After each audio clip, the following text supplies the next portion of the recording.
It feels like phones are getting more and more expensive. I mean, a new iPhone starts from $1,000, and that's for baseline spec with the lowest storage and RAM. So welcome back to the channel. Today we'll be taking a look at actually budget smartphones for students that won't break the bank. I'll leave links to all the phones I cover in this video down in the description below. If you want to skip straight to the phone recommendations themselves, skip to here in the video. Let's get straight into it. Android versus iPhone. Before we dive into which one's better, let's break down the difference between Android and iOS. iOS being iPhone's operating system. Android is an open source system used by the likes of Samsung, Google, Oneplus, and more, which means you get a wide range of choices at multiple price points, but each brand will have its own baked on skin of Android OS. iOS, on the other hand, is exclusive to Apple's iPhone devices, which offers a more controlled and seamless experience, but more often than not, at a higher cost. Think of Android as the customizable, flexible option and iOS as the premium, locked-in experience. Alright, now that we've got that covered, let's get this out of the way first. Android versus iPhone, the eternal debate. If you're a student looking for an affordable smartphone, the decision between the two is going to shape everything, from how much you spend to what kinds of apps and features you get. So, price and value. Now let's be real, if you're on a budget, Android wins this round easily. Apple's current cheapest new iPhone, the iPhone 16e, starts at, I believe, £699 or $699, while Android has solid options at literally half the price from Xiaomi, Samsung, OnePlus. So if you want the most power for your money, Android is the obvious choice. Ecosystem and compatibility. Now if you happen to already have an Apple device, if you're already within the ecosystem, maybe you have a MacBook, an iPad, AirPods, although I don't know why you'd have AirPods if you don't have an iPhone already, but a MacBook or an iPad, then as much as I hate to say it, getting an iPhone might make sense. There are a few features like AirDrop, handoff, iMessage, continuity, which makes for a seamless experience between different Apple devices. Now, as a student, are those reasons enough to warrant the extra money to buy an iPhone? Probably not. As a student, I don't think you have all the prerequisites to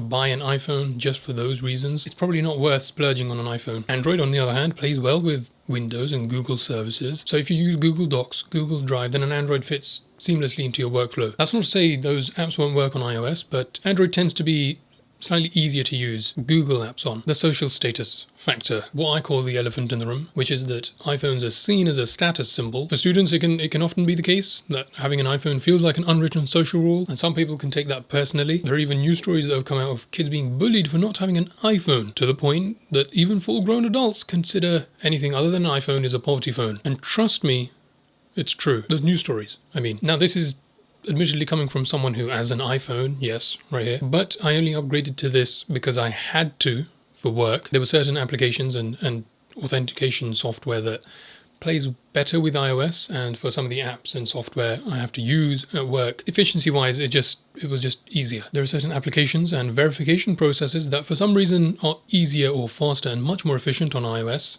So this was more of a necessary purchase than anything else. And that sort of leads into my next point. A phone is a tool, not a personality trait. For sure, while an iPhone might be trendy, an Android for much less money can offer better battery life, arguably better cameras, and more customization for sure, and all for way less money. And if you're worried about fitting in at school, don't. I've met with multiple CEOs, senior executives, C-suite executives, the managers, those who are earning millions and millions of pounds a year who use an Android. Trust me, no one worth their salt cares what phone you have. Apps and software. Now both platforms have access to all major apps. Google Docs, Notion, Spotify, YouTube, all the main apps are taken care of. But in general, iOS tends to, on occasion, get apps and software updates first, and often developers tend to favor iOS as almost their ground zero, so they'll develop the app specifically for iOS. But again, as a student, that shouldn't really be too much of a consideration. Customization and features. Now this is where Android completely destroys iOS. In terms of being able to customize your phone and the features that a phone has, Android blows any iPhone out the water. From everything from gimmicky features like 200 megapixel cameras to much more useful features like having a bigger battery, iOS wins out on both ends. Android gives you freedom. With Apple, you get what Apple give you, and that's it. So the verdict between Android and iOS, if you're looking for a budget, feature-packed phone that doesn't break the bank, go with Android.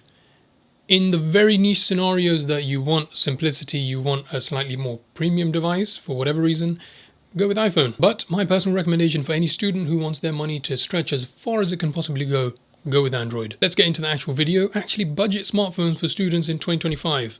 Let's get into it. Coming in at number 1, the Samsung Galaxy A5. Right, starting off with sort of an honorable mention and the cheapest phone I'd ever recommend to anyone. This list is going to have a bit of Samsung in it, but starting off with the Samsung Galaxy A5, A05, currently listed at under $90. $90, that's it, for a well, maybe not full-fledged, for a half-fledged Samsung Galaxy phone. Now, in all honesty, I'd recommend, if possible, saving up and going for one of the phones further on in the list. But to start off with, this is a perfectly capable phone for students and those on a budget, as long as you temper your expectations. And what I mean by that is that it's not going to be a multitasking or gaming machine, but for essential student workflows, viewing and editing documents and essays, watching back lecture recordings, downloading university apps and tools, it's going to be alright. You surprisingly get a 6.7-inch display, dual cameras on the back, a teardrop notch on the front, and a 5,000 mAh battery. I think it's genuinely surprising the amount of features you can get for under $100 these days. Now, okay, the screen is only 720p,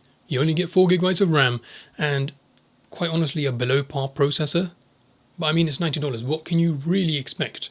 And as a student, for light student workloads, it should serve you fine. At $90, I don't think you can really complain. Samsung Galaxy A16. A16? All right, coming in at number 2, the Samsung Galaxy A16. Coming in at just under $150 at time of writing. Now, I know another Samsung on the list, but that'll change, don't worry. With this budget offering, you're getting a 90Hz AMOLED display, 3 cameras, 50 megapixel main camera, which, by the way, megapixels aren't everything, but still.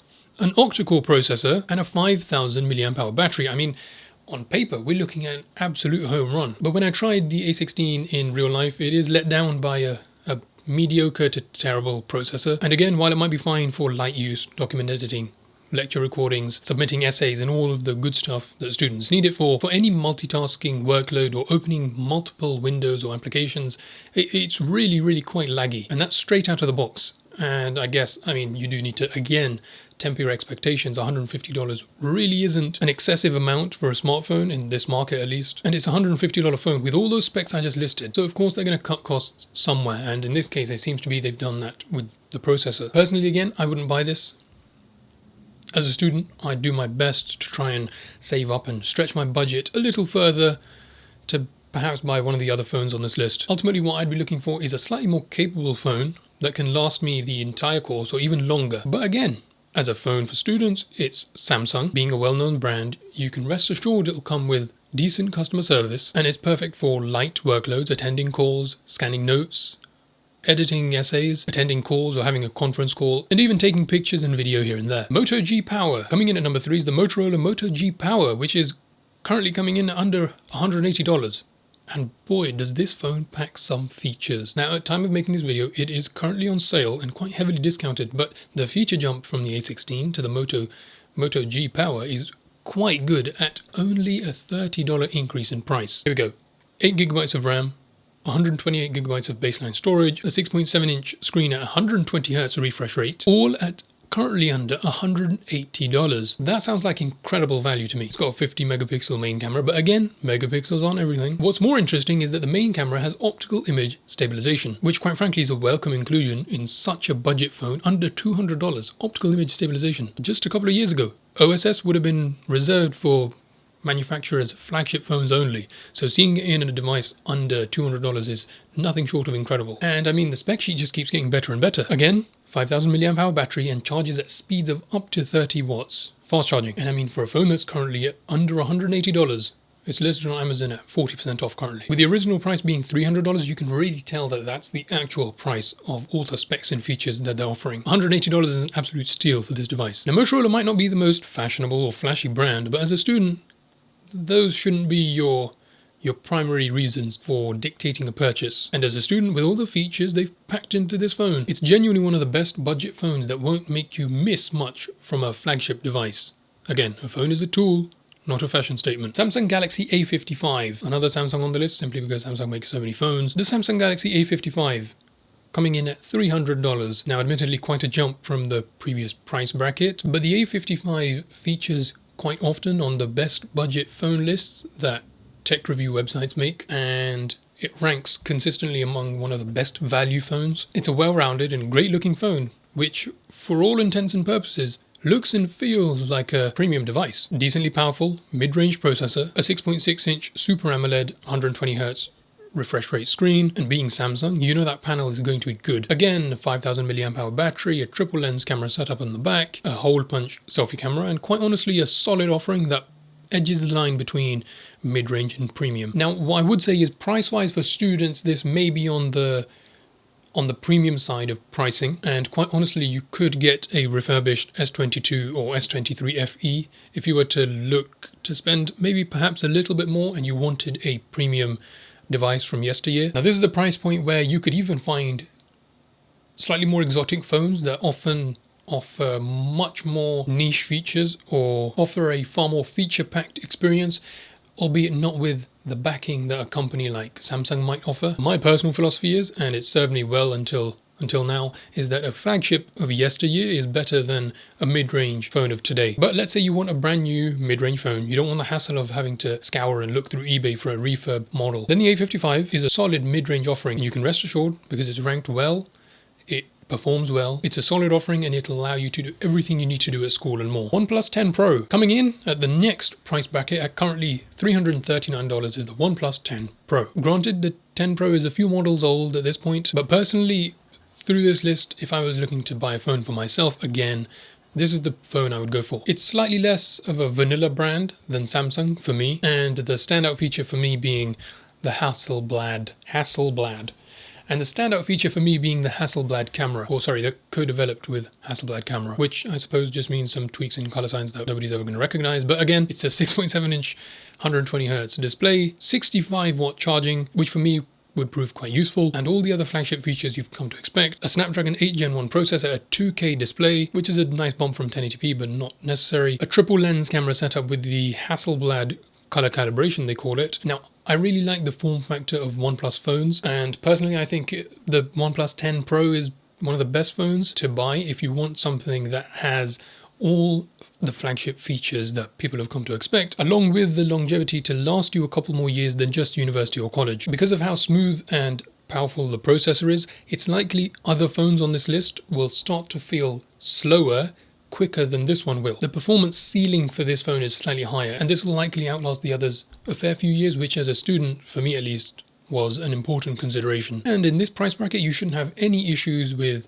medium to heavy student workloads, streaming, media watching, document editing, and lecture work, and maybe even gaming. Cheapest iPhone I'd recommend. Now, what's the cheapest iPhone I'd recommend for students? Well, the thing is, I wouldn't recommend an iPhone for students, but if you're absolutely dead set on getting an iPhone, then I'd go for the 13 Pro Max or newer. What I for sure wouldn't do is buy the newest, cheapest iPhone, which is currently the iPhone 16e. Old design, one camera, severe lack of features, and quite honestly an absurd price tag. With the way the 16e is priced, it's likely Apple don't even want people to purchase the 16e. They almost want to upsell to people and want people to buy the 16 Pro instead. Anything like the 13 or 14 Pro Max, the baseline 13 or 14 if you want a smaller form factor and slightly better battery, and you'll be absolutely fine. I made a video about using the iPhone 11 Pro Max in 2024, and I'll link that video up here and down in the description below. That phone served me perfectly fine for a good 5 years, and the only reason I upgraded was because I needed to. MKBHD said a long time ago that good phones are getting cheap and cheap phones are getting good, and that's true, especially within the Android sphere. The value that you can get from brands that are out there is quite frankly amazing, which wouldn't have been possible 5-6 years ago. And you can buy yourself a decent mid-range phone that'll serve most people absolutely fine for a very, very reasonable price. Now these days phones are almost a necessity, tools for communication and accessing information, but by design and due to excessive marketing, they're almost seen as fashion statements or expressions of personal identity, of which the latter is inconvenient. It becomes an increasingly slippery slope when brands and social status take the forefront of your requirements. I personally adopt the "if it ain't broke, don't fix it" approach to tools like smartphones, much like Zach from Jerry Rig Everything. Well, there you have it. Actually budget smartphones for students, starting off with the cheapest reasonable phone I could find. That's all for this video. I hope this video is useful. If it was, be sure to leave a like and subscribe. If you like this video, check out my 5-year review of the iPhone 11 Pro Max and a sister video I made about actually budget laptops for students. I'll link those both down in the description below. Thanks for watching, and I will see you guys in the next one.